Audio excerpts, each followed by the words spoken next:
अस्सलाम वालेकुम जी। आज की वीडियो में आप लोगों को खुश-आमदीद। आज की वीडियो में हम लोग अपना नया चैप्टर स्टार्ट करने जा रहे हैं। एक्सचेंज रेट डिटर्मिनेशन का हमारा ये चैप्टर है।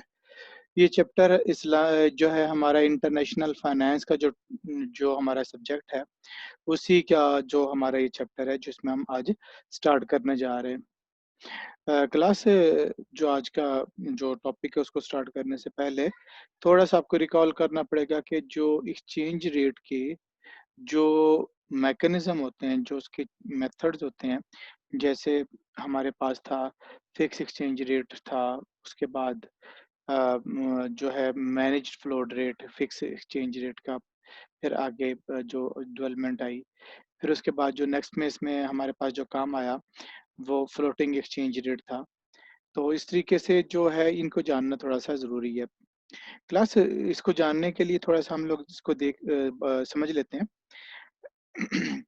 देखिए, कहा जाता है कि जी डॉलर ₹160 का हो गया, डॉलर 165 का हो गया था, लेकिन फिर वापसी उसकी हुई और ₹160 पे आ गया। जैसे पहले कुछ अर्सा पहले जब कहा जाता था, 1 साल पहले कहा जाता था डॉलर ₹110 का, डॉलर ₹115 का, लेकिन आज डॉलर ₹160 का है। इस स्लाइड अप जो डॉलर ने इस तरीके से जो किया है, इसके क्या फैक्टर्स हैं? किस वजह से डॉलर ये ऊपर की तरफ जाता है और वो कौन से फैक्टर हैं जिसकी वजह से ये डॉलर या जो एक्सचेंज रेट है वो डाउन की तरफ आता है। तो ये जो चैप्टर है क्लास, इसमें जो है हम लोग 2 चीज़ें इस देखेंगे, टोटल ही 2 चीज़ इस चैप्टर में है। नंबर 1 वही जो अभी बात हुई है कि वो फैक्टर्स कौन से हैं जो एक्सचेंज रेट को चेंज करते हैं, अप की तरफ लेकर जाते हैं या स्लाइड डाउन करते हैं। नंबर 2 जो है, जो इस तरीके से चेंज आती है उस चेंज को कैसे मेज़र किया जा सकता है। मतलब डॉलर ₹110 से ₹150 पे अगर हुआ तो ये ₹40 का जो इंक्रीज़ है, इसको हम कैसे इसको कैसे हम मेज़र कर सकते हैं? उस चेंज को कैसे आप लोग जो है काउंट पार करके जो रिपोर्टिंग फॉर्म में लेकर आ सकते हैं। तो ये देखेंगे हम लोग कि how to measure that change और दूसरा है what are those factors which are responsible for exchange rate fluctuations. तो आइए हम लोग अपने काम की तरफ आते हैं क्लास।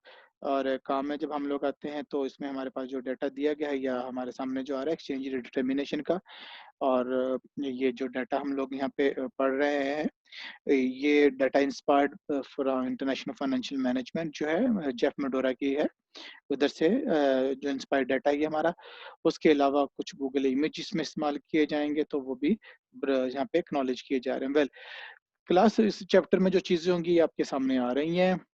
अब इसमें देखिएगा कि जो हम बात कर रहे थे कि वो जो फैक्टर्स हैं वो कौन से हैं जो एक्सचेंज रेट को चेंज कॉज़ करते हैं। वो फैक्टर्स हमारे पास यहाँ पे सेकंड में दिए गए हैं। ठीक है जी। और उसके अलावा जो है नंबर फर्स्ट जो पॉइंट है वो जो होने वाली जो चेंज है उसको कैसे मेज़र किया जाएगा इसके बारे में। हम लोग अपने काम की तरफ आते हैं, हम लोग अपने पहले पोर्शन की तरफ आते हैं कि एक्सचेंज रेट में होने वाले चेंज को कैसे मेज़र किया जाता है। तो क्लास हम लोग अपने काम की तरफ आते हैं। पहले इस चैप्टर के ऑब्जेक्टिव को पूरा करने के लिए हम लोग अपना सफ़र शुरू करने जा रहे हैं। और उससे पहले जो थोड़ा-सा यहाँ पे बताया गया कि एक्सचेंज रेट क्या होता है, आपको पता है कि एक जो करेंसी का दूसरी जो करेंसी के साथ जो शरह तबादला होती है, उसको हम लोग एक्सचेंज रेट कहते हैं। $1 के बदले में ₹160 का मिलना जो है, ये शरह तबादला है और ये हमारा एक्सचेंज रेट है कि $1 इज़ इक्वल टू 160 पीकेआर है। ठीक है जी, पाकिस्तानी रुपीज़।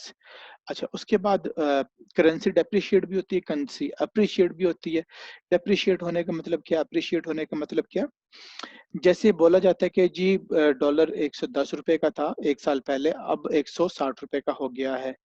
तो ये जो ₹50 की जो है वो डॉलर में जो है वो इंक्रीज़ देखने में आया। एक तरफ डॉलर में इंक्रीज़ देखने में आया, एप्रिसिएशन देखने में आई, लेकिन उसके साथ जो दूसरी करेंसी है, उसमें डिक्रीज़ देखने में आया, उसकी कदर में गिरावट देखने में आई जिसको हम डेप्रिसिएशन कहते हैं। करेंसी की वैल्यू में होने वाली कमी को डेप्रिसिएशन कहते हैं। और जो है increase in the value of another currency in exchange rate, that is known as the depreciation.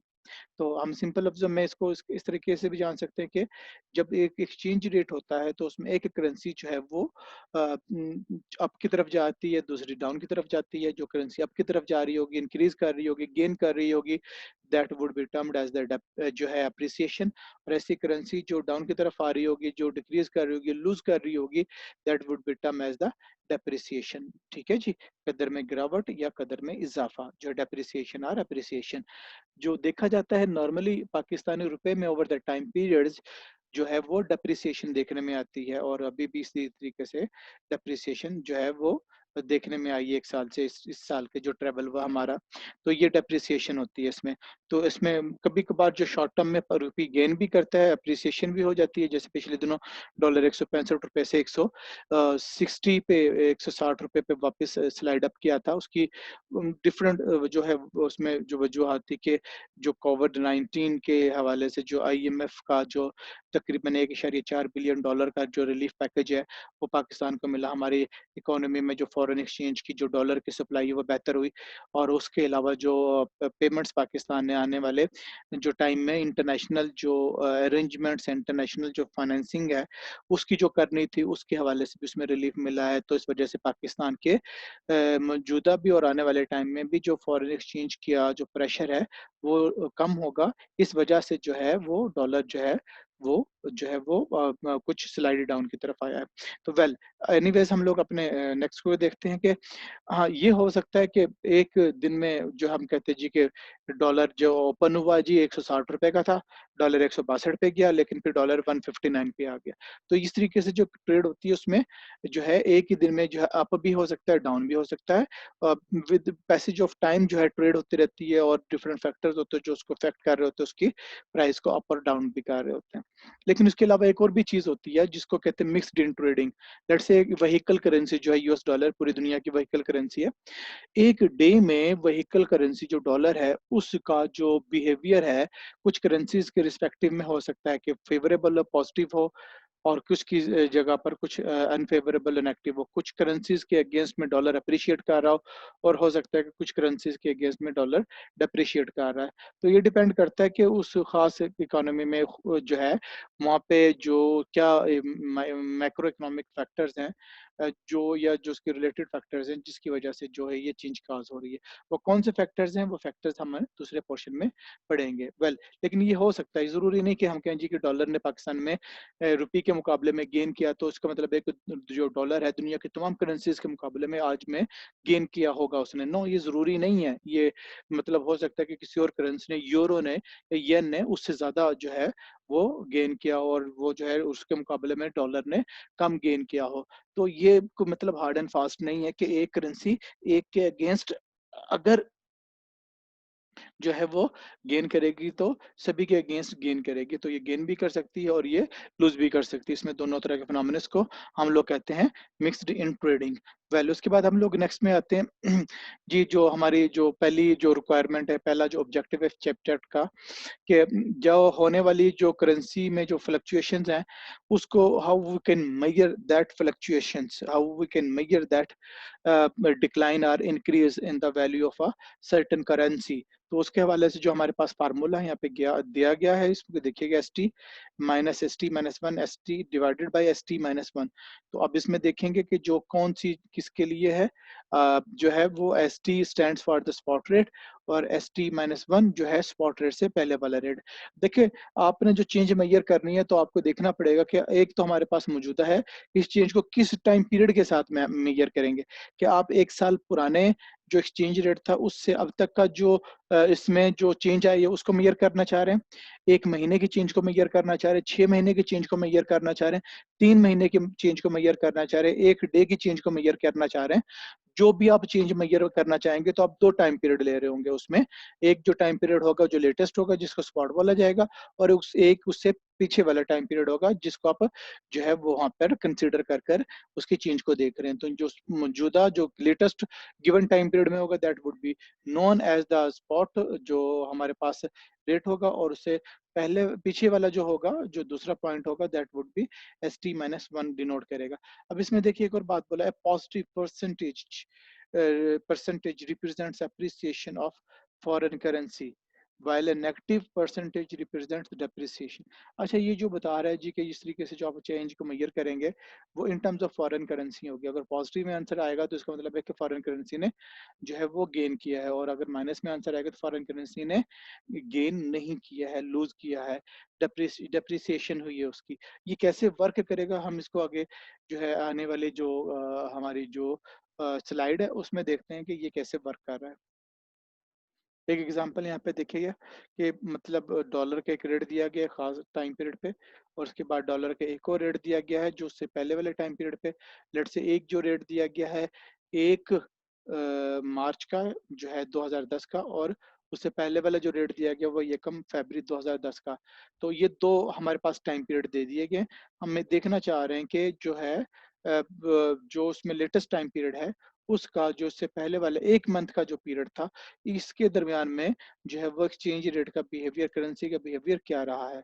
तो अब इसमें हम लोग देख सकते हैं कि हमारे पास दो बन गए। जो इन गिवन दो रेट्स में जो हमारे पास लेटेस्ट होगा उसको हम लोग बोलेंगे स्पॉट रेट, और उससे जो पहले वाला होगा उसको हम S T minus one consider करेंगे। फार्मूले में हम लोग अपने वैल्यूज प्लेस करने की तरफ आते हैं। वैल्यूज प्लेस करने से पहले फार्मूला आपके सामने यहाँ पे आ गया। ले जी, अब हम वैल्यू प्लेस कर लेते हैं। इसमें जो हमारे पास एस टी है, स्पॉट रेट है, जो हमारे पास गिवन में जो अब लेटेस्ट है वो 86.70 रुपीज पर डॉलर वो है, और उसमें से माइनस के S T minus one divided by S T minus one. तो हमारे पास यहाँ पे जो आंसर आया वो प्लस में आया, पॉजिटिव में आया।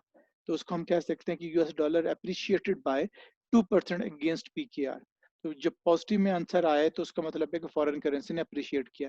अच्छा, इस चीज से भी ठीक है ये फार्मूला और ये चीजें जो है यहाँ पे ठीक है, लेकिन आप थोड़ा सा जर्नल और सेंस से भी, कॉमन सेंस से भी, अपने लॉजिकल सेंस से भी सोचें कि भाई मौजूदा रेट एक चीज का जो है वो लेट से जो है हमारे पास 87 रुपीज है, महीना पहले वो चीज 85 की थी। ठीक है जी, इसका मतलब है कि सेम चीज को खरीदने के लिए पहले हमें रुपए के 87 जो है वो अब 87 यूनिट दरकार है और पहले 85 यूनिट दरकार थे।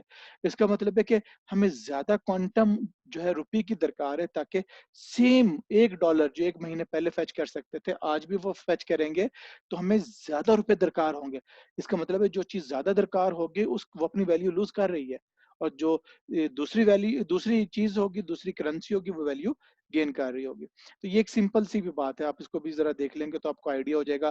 फॉर एग्जांपल जैसे एक साल पहले हम कहते हैं जी डॉलर 110 रुपए का था, आज डॉलर 160 रुपए का है। तो इसका मतलब बड़ी सिंपल सी बात है कि डॉलर एक लट से एक कमोडिटी है जिसको खरीदने के लिए पहले हम रुपयों के 110 यूनिट दरकार होते थे, तो अब उसी डॉलर की सेम कमोडिटी को चेज करने के लिए, खरीदने के लिए आपको 160 यूनिट दरकार है। आपको जो रुपए हैं वो ज्यादा दरकार है, इसका मतलब है रुपए ने अपनी वैल्यू जो है वो लूज की है, तभी तो वो ज्यादा क्वांटिटी में, ज्यादा क्वांटम में हमें यहाँ पे दरकार है। तो एक छोटी सी चीज बस, इसको आप लोग जरा देख ध्यान में रखेंगे तो आपको लॉजिकल चीज समझ में आ जाएगी कि अब हमें ज्यादा पैसे देने पड़ रहे हैं और पहले हम इसको कम देते थे।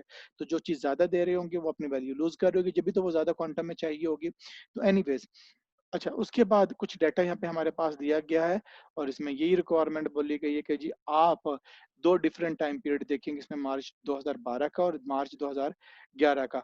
इसमें एक साल का डाटा दिया हुआ है, जो है दो टाइम पीरियड पे एक साल का जो है गैप है। तो अब इसमें बोला गया जी कि आप जो है होम करेंसी हमारे हमारे इसमें पीकेआर है, तो बाकी जो दूसरी करेंसीज के अगेंस्ट है आप इसमें कैलकुलेट करें कि क्या करेंसी अप्रिशिएट हुई है कि डेप्रिशिएट हुई है। तो इसकी प्रैक्टिस है जो आप लोगों ने करनी है, जिसमें आपको सबसे पहले फार्मूला देखना पड़ेगा, और फार्मूले में दो ही चीजें हैं, एस टी और दूसरा एस टी माइनस वन। तो जो आपको ये वाला डाटा गिवन दिया गया है इसमें देखिएगा, एक मार्च 2012 का, दूसरा मार्च 2011 का, जिसमें आपके लिए सबसे जो लेटेस्ट डाटा वो मार्च 2012 का बनेगा। इट मींस ये वाली जो पीरियड है ये आपका एस टी बनेगा, स्पॉट रेट बनेगा, और इससे पहले वाला जिसको लेके मेजर करना चाह रहे हैं वो मार्च 2011 है, तो ये एस टी माइनस वन बनेगा। अब आपके पास दोनों चीजें आ गई हैं, तो वन बाय वन सारी करेंसीज को लेकर आप लोग इसको कैलकुलेट कर सकते हैं, और जब आप इसको अपने तौर पे कैलकुलेट करेंगे तो आप इसका आंसर आ जाएगा। तो आप आंसर जो है वो मेरे आंसर के साथ यहाँ पे मैच कर सकते हो जो अगली स्लाइड पे आंसर दिए गए हैं। ये देखिएगा, ये आंसर इसमें आ रहे हैं। ये जो है डाटा आपकी सेल्फ प्रैक्टिस के लिए है। आप अपने तौर पे जो है इसकी प्रैक्टिस घर में करेंगे और फिर उसके बाद आंसर्स को इसके साथ मैच करेंगे। अब इसमें मैं आपको शो कर देता हूँ, ये देखिएगा ये करेंसीज़ है हमारे पास और ये इनके जो है वो रेट्स दिए गए हैं। तो यूएस डॉलर का अलग कैलकुलेशन होगी, यूके का जो ग्रेट ब्रिटिश पाउंड जो है हमारे पास, ग्रेट ब्रिटेन पाउंड जो है उसकी अलग कैलकुलेशन होगी। उसके बाद यूरो की अलग होगी, कैनेडियन डॉलर की अलग कैलकुलेशन होगी। इसी तरीके से जो स्विट्जरलैंड के जो स्विस फ्रैंक है उसके अलावा कैलकुलेशन होगी और जो ऑस्ट्रेलियन डॉलर है उसकी अलग कैलकुलेशन होगी। तो इस तरीके से आपको ये जो है वो 6 अलग-अलग कैलकुलेशंस करनी पड़ेगी, 6 आंसर्स आएँगे आपके पास, जो यहाँ पे हमारे पास दिए भी गए हैं, ये देखें हर करेंसी के बारे में। अब इसमें कोई करेंसी अप्रिशिएट कर रही है तो कोई डेप्रिशिएट कर रही है, तो आपको इसमें आइडिया हो जाएगा। तो ये जो आपके होम असाइनमेंट है जो आप लोगों ने करनी है, इस डाटा की हेल्प से जो यहाँ पे दिया गया है अपनी कैलकुलेशंस करके देखिएगा और फिर लेकिन सिर्फ परसेंटेज को ही आंसर लेके रिपोर्ट करना काफ़ी नहीं होता, आपको ये बताना पड़ेगा कि कौन-सी करेंसी ने अप्रिशिएट किया, कौन-सी ने डेप्रिशिएट किया। तो आपको जो इसमें रिपोर्ट करना होता है आंसर, वो हमेशा फॉरेन करेंसी में रिपोर्ट करना होता है। जो फॉरेन करेंसी है, उसमें जब रिपोर्ट करेंगे, तो उसमें स्टैंडर्ड रूल है कि अगर पॉजिटिव में आंसर आएगा, तो फॉरेन करेंसी अप्रिशिएट करेगी और अगर माइनस में आंसर आएगा, तो फॉरेन करेंसी डेप्रिशिएट करेगी। तो ये हमारे पास इधर जो है वो इसके आंसर्स दिए दिए गए हैं। तो आज के लिए हमारी वीडियो जो है वो हम लोग यहाँ पे अपनी वीडियो को समेटते हैं, क्लोज़ करते हैं। तो आज के लिए इतना ही। इजाज़त दीजिए, अपना बहुत सा ख़्याल रखिएगा। टेक केयर एंड अल्लाह हाफ़िज़।